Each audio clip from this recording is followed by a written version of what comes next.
blue Virgin unmolested Dyna right here. So you guys already know the deal, taking the tin set. So right now we got the tank unbolted, the dash. We got the two plugs right here undone. Last thing to do is pull this off. I already broke the factory clamp right here. I cut it off. This one, cut that one off. And look at this, perfect size gas tank right there. So I'm just gonna get a screwdriver, push that line just slightly back so it starts dripping, because it will pour out of the metal inlet and the hose, both sides. So then you're gonna have to put your finger on this inlet side of the metal tank, then let the hose drain into this, and then somehow hold the fuel line and then let it pour out of this to get in here. But this little funnel, we might have a little issue, so can't record this part. So let's get that going. Yeah, so I lied about that part. All right, so mission success. We got the tank off. We got it protected right here with the towel. Just gonna sit there until we get this whole top end cleaned up. All the cylinders, we clean up all the covers right here, clean all this mess, clean the frame, get rid of this gold flake right here, and then we can bolt it on and go. So for today, we're gonna try and get the sprocket off. So it's reverse thread, gotta get it right to come off, and then we can pull this cover back off and get the shift shaft out. So I gave up the other day because I couldn't get this off, but we're gonna try it again, and hopefully we have another success today. So this bike, it was running and driving when it came in here, and of course it's not. We found more problems that we have to handle. So it's not ready, but it will be ready real soon, and I love this bike. Can't wait to see that blue in the sun. All right, so my first time taking this out, it comes out just like this. And obviously the 3 dots that you see right there, those go in those pins for the shift forks for each gear. This one you just lift up like this, spring loaded. And this is actually the shift shaft that we have to get out right there. So obviously we can't pull it in and out. We have to, I already undid all these bolts that go around the perimeter for this cover. So we're gonna have to knock this loose and pull this whole clutch tranny out. So I'm gonna try and do it without breaking nothing.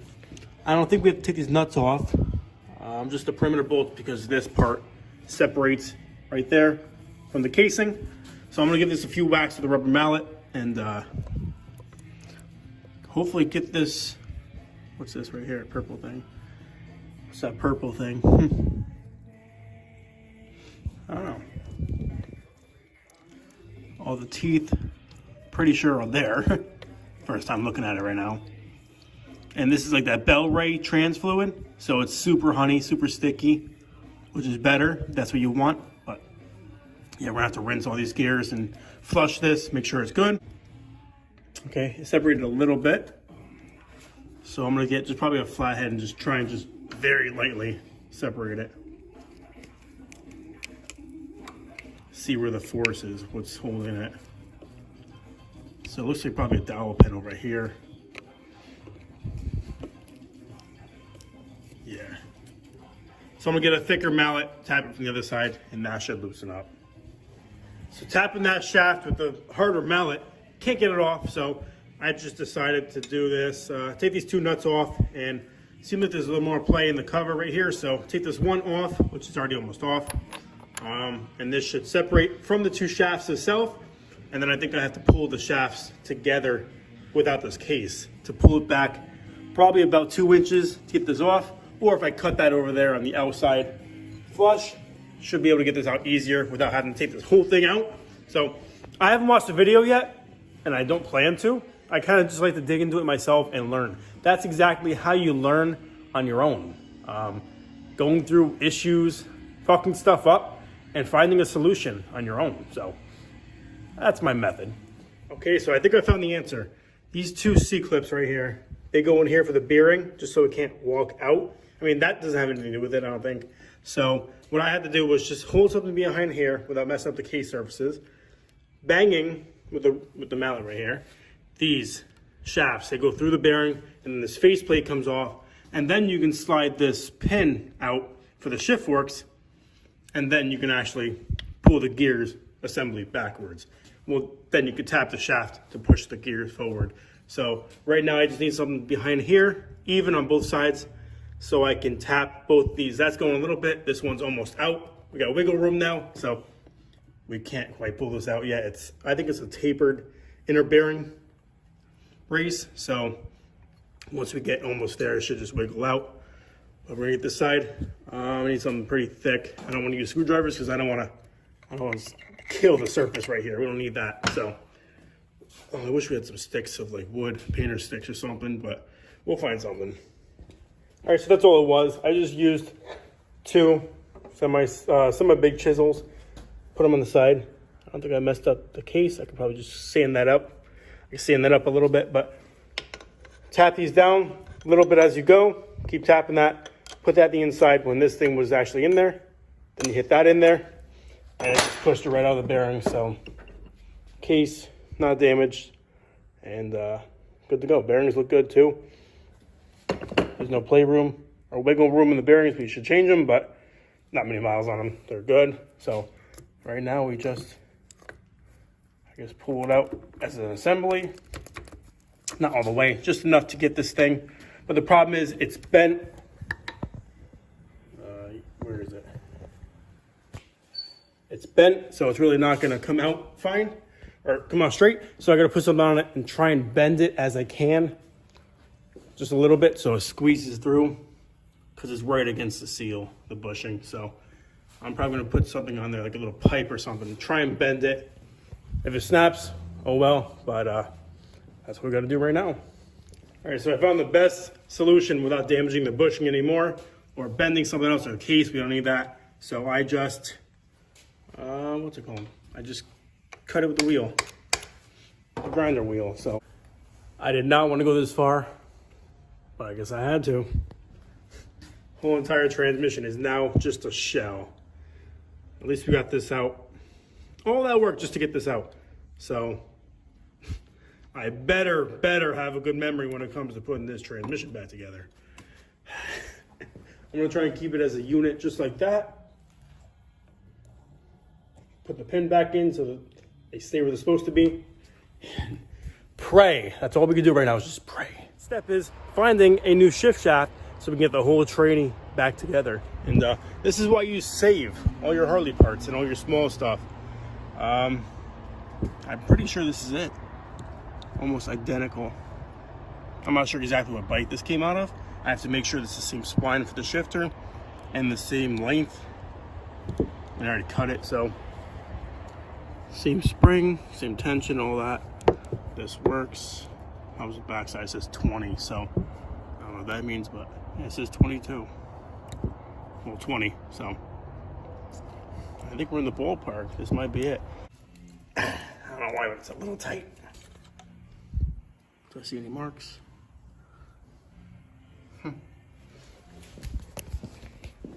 We'll have to come back to that.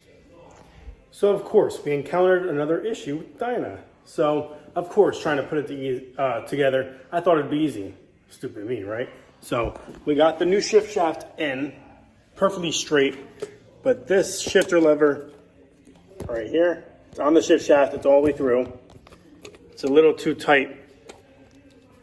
So, I mean, tight's supposed to be better, but that is not good. So we're gonna have to probably take that thin, I think, aluminum bushing in the center. It looks a little oblong. It just makes a little bit of sense because it was hard to come out. I mean, the shift shaft was bent hitting it out. So I don't know if that damaged the inside. It looks smooth, it looks fine, but that's definitely the issue. It's a little too tight, and I'm not gonna put a drill bit and try and just clean it up a little bit. I don't wanna do that. So it's definitely a hard place, hard spot to get back to if there's an issue later on. Like it's leaking through, it's not sealing correctly, or it's too loose. We don't need that happening. So got to do my research now on the bushing in the center. Bike leans a lot, so I would show you the left side if I could. So I'll probably just try and show you real quick like this. But there it is. I mean, it's not too tight, but I shouldn't have to force it because that's definitely going to be just a hard shift when the whole training's together, and it's going to be sticking. I don't like that. So more research on the interwebs, and we're still one step closer. So hopefully we can get this training in after we figure out that whole bushing dilemma. Hopefully it goes back together in one piece. It's all right here. All the washers are right here. So it was actually pretty easy taking out. So I think it should be all right. Okay guys, another success. So you guys just saw this thing was really tight. So I spent the last half hour kind of hacking it up a little bit, just a little round file. If you push this thing back, you can see, I mean, it's a little hard now, but you see a little bit of a gap up there on the bushing. So I opened up a little bit of a gap right there in the bottom, and it's pretty free now. So I lubed it up, shift's fine. There's no sticking. I mean, it's a little tight just because it's not really lubricated, but spin's fine, especially with the spring, it should be fine. So I think it'll be fine. So let me just for the hell of it, I'm gonna push it back out all the way. Definitely a lot better than it was before. So the last thing I'm gonna do is just one more little time, just go in here. I don't wanna make it too loose because I don't want it to end up leaking to when the bike's all together. So just a quick little 5 seconds, lube it up, clean it up perfect, run paper towel through the bushing, put it on, put the bushing on, put the C-clip, the washer, call it a day. Then tomorrow, we will put the whole internal transmission back in. So I'm excited for that. So stay tuned for tomorrow. I'm excited. Finally, a success. Okay guys, day 3, I believe, on the Dyna. So we're back with the Dyna, obviously. It's over here now, this one, so we have to get a gasket for that too. So just for now, I'm gonna clean up the covers, the frame, clean up all my fins, get it looking nice to where I want it. And then we can put the gas tank back on, hook up the dash and all that stuff, get my seat on just for now. And these bars are definitely getting swapped out, or I'll just paint them black. I'm going for a chrome look on this bike. Every single thing chrome or polished. So this is gonna get taken off. That's gonna get taken off and get chrome bars. New cables, because those are mismatched. This is getting paint stripped and polished or chromed, who knows. That side is already somewhat done, but I wanna make it look like mirror finish. So we gotta figure that out. We already figured out the back sprocket. So just right now I'm gonna shut up and just get to work, start cleaning it. And when we get that tank ready to go on, I'll bring you guys back. Shazam! There it is. With that actual gloss, factory decal tank, this bike somewhat looks good. Me, I always do my homemade tanks, my paint jobs, so it always in my eyes looks custom, but that's a nice factory looking style look. Ooh, I dig it. I dig that. So you guys cannot tell at all the metallics. Well, that's fucking pretty strong metallics, but the sun, I hope that thing just beams. Even at the factory, I mean, I know this isn't good for limiter and all that stuff, so this will be going down the road, but just to have a stock diaphragm petcock is pretty cool, pretty funny to have on. But we're gonna go to a free flow, just a normal petcock, on, off, whatever. So I'm definitely digging that. This is for the Speedo, so we actually don't need that still, so I'm gonna hide that somehow under the tank over here and just zip tie it. But we still need this plug right here for this right here. So if I turn the bars, we got this. We don't need that. This goes right in here. And this goes right in there. So a little hard one hand, but we'll make it do. Okay guys, next thing with the Dyna, we got that tank looking so pretty with those chrome top covers right there. It makes me horny. So I'm gonna keep going. This is a good feeling. The dopamine hit, it hits right now pretty good. So we actually have both transmission gears in there, or 2 shafts. So it's so easy. This one goes into a bearing, but it can't go until I tap this one into that main bearing in the back, because it's a tight fit, so it's kind of pressed. But this also can't go no more because the gear is bottomed out right here with that. So we tap this nice and straight, nice and easy. Get this a little bit tighter, a little more flush. Right there, we're good. We'll grab a mallet, we'll tap that, tap that. This thing moves perfect. So we can install the top part, well, the shift forks. I also have those. So keep them in the exact same orientation that they came out. So got them just like this, 3 in a row. going this way. So all these holes, all these pins right here, they'll line up. I'm trying to show you, trying to get them to line up. So almost like that, they'll line up the way they're supposed to be, just like that. Right shaft, left shaft. This goes in the left shaft, but that's last. This goes on the outside of these covers right there in the bearings, but we can't put this on yet until we get the gasket. Okay, with the trans in place, first thing you want to do is just get your forks lined up in orientation. So it goes like that. Next one goes right here. You can see the slots, like that's the next slot right there. It's a smooth slot. This lines up with this. Come on. And the next one goes right here. That's gonna be tricky to get in. So I'm gonna have to pull this back a little bit, like that.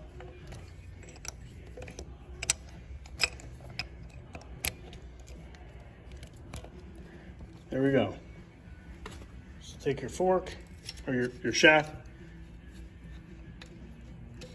line that up, lift the next one, line that up, lift this up a little bit, slide that through, there you go.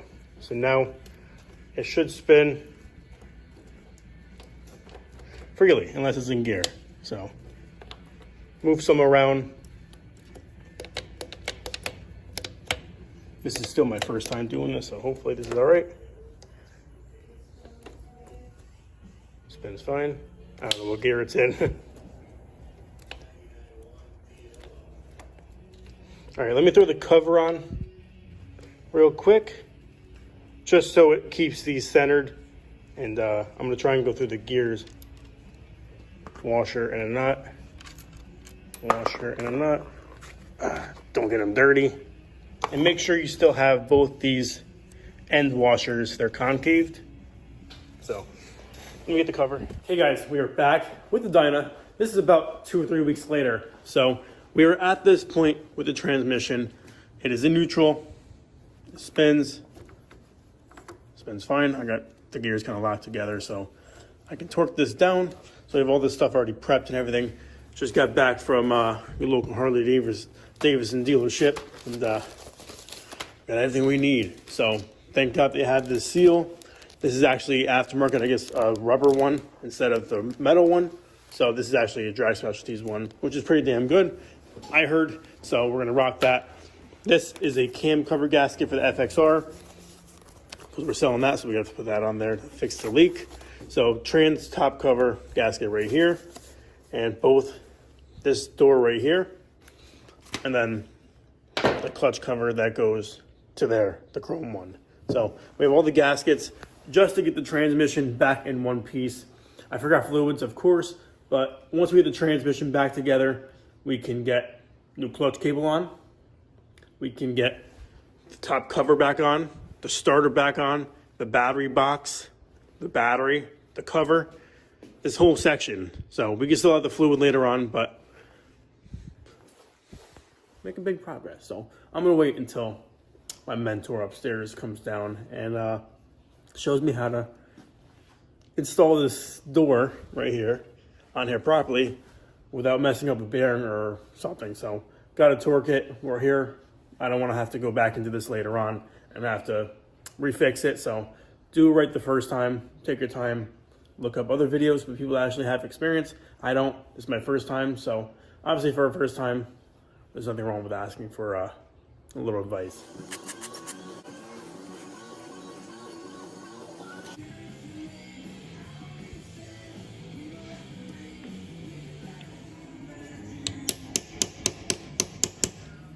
All right, so I couldn't get that C-clip lined up on the shaft right there. So I had to grab the chisel, tap this shift shaft just a little bit more into the bushing, and I was able to get the washer on there, and then the C-clip, and then I just push this back to where it's tight now, and that's how it's sealed up. That's how it's supposed to be, and still doesn't. It's not tight or nothing. It's all just a spring return. So we're good. We're ready to go. So this side's officially done. Just gonna clean up this area a little bit more, get the race in here, that whole center sleeve spacer, and there's a seal that goes in the back right there along that inner bearing. So I have to go on the top shelf and grab that right now. Can't forget that little seal. It'll leak if you don't get it. Okay, guys, so I'm a little bit impatient, just a little bit. So I'm gonna just do it myself. So when you have this top shift drum out of the way, both these forks go together. So when you go to tighten, it'll spin for a second, and then it's like a trans brake on like a drag car. So reverse and first or whatever. There's no reverse in this bike, but you guys get it. They're both in gear, 2 gears, I'm not sure which ones, but they keep it from spinning. So right here, getting these tightened up, pulling the shafts close to the door. So we're sucking them 2 together. And now you can see that the door is starting to suck in. So these bolts, just to align the door with the tranny, I like to keep going by hand just to tighten them down. I should probably get an Allen, but once again, I'm in a rush. So there we go. We already have the gasket obviously in there too. So once this gets bolted down, it's gonna stay bolted down. So we're gonna tighten these up and torque them. We're gonna look the specs up in a few minutes, grab the torque wrench, tighten these down, and get their other bolts, and can't put the cover on yet because I don't have a clutch cable to install into the cover. So as of now, we're gonna leave that off. But as long as these are torqued down and the door is flat and most of the bolts are in there for the door, we're gonna call it good enough for now. Okay, 35 foot-pounds, both of these. So before I tighten these up, I just wanna lightly tap. All right, so the side door is finally on, and just look, just listen how smooth. Oh, yeah.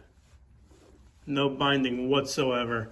So these 5 bolts are in. We're missing one right here, but I can obviously get that later on. It's just a cosmetic one. It's already crushed, it's good. This was tapped and bolted down, double checked. So we're good there. So right now, I'm gonna lift this up. I just cleaned the surface up.